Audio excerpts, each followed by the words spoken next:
ሰላም እንዴት ናችሁ? አሁን ይዘላችሁ የመጣው ደግሞ በጥያቄያችሁ መሰረት እንግዲህ 17 ፕሮ ማክስ በኦሬንጅ ከለር እና በብሉ ከለር አላችሁ። ምክንያቱም ማየት ይቻላል እነኚህ ማስተር ኮፒ ተብለው ገበያ ላይ ሊሸጡ የሚችሉ ናቸው። ኃላፊነቱን እኔ አልወስድም። ቢሆንም ግን ሲሰሩ እነዚህ ካምፓኒያቸው እዚህ ጋር ራሱ ዋስትና አለ። የአንድ ዓመት ዋስትና አለ። ይሄ ማስተር ኮፒ ማለት ኮፒ ግን ጭራሽ ዋስትና የለውም። ስለዚህ በ0553799754 በመደወል በ300 ድርሃም በ350 ድርሃም ብቻ ከነገ ይገኛል።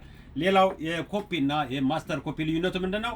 ሲበላሽ እነኚህ እቃቸው በካምፓኒው ሊገኝ ይችላል። ወይም ደግሞ ሶፍትዌር ፕሮብሌም ችግር ቢኖርበት እንኳን በማንኛውም ቴክኒሻን ሶፍትዌር የሚሰራ ሰው ሪድ ራይት አድርጎ ፋይሉን ማግኘትና ያን ነገር ማስተካከል ይቻላል። ኮፒ ግን ማስተካከል አይችልም። ይሄን ደግሞ አምናችሁ ከገዛችሁ መግዛት ትችላላችሁ። ቢሆንም ግን ኃላፊነቱን እኔ አልወስድም። በ0553799754 በመደወል 17 ፕሮ ማክስ የናፈቃችሁ በኦሬንጅ ከለር በሎው ከለር እንግዲህ በ350 ድራም ከኔ ጋር አለ። ታንኪዩ